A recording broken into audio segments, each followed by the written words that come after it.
是和平岛考察古物开学有新的进展，考古团队3年前挖出3具欧洲人的骨骸，一个底原住民囡仔骨骸的黄金翁仔，今年又搁挖到6个墓。另外嘛发现讲祖先教堂的这墙叶的地基，推测讲这是教堂的后殿，基本上已经完全确认讲这就是一间教堂，嘛证明和平岛伫大航海时代是重要的基点。另外伫3000多年之前，就有人伫咧活动咯。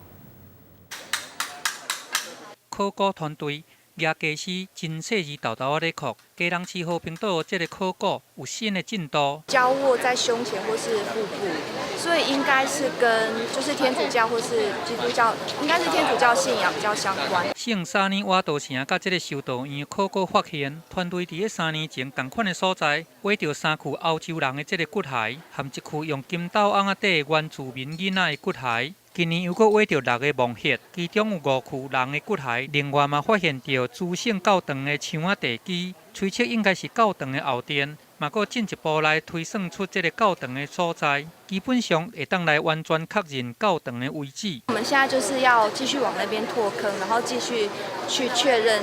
教堂它原始的那个轮廓跟那个结构。这项计划是清华大学人类研究所长庄振华和西班牙的考古团队。 伫今年5月开始来挖掘。对我们而言，我们可以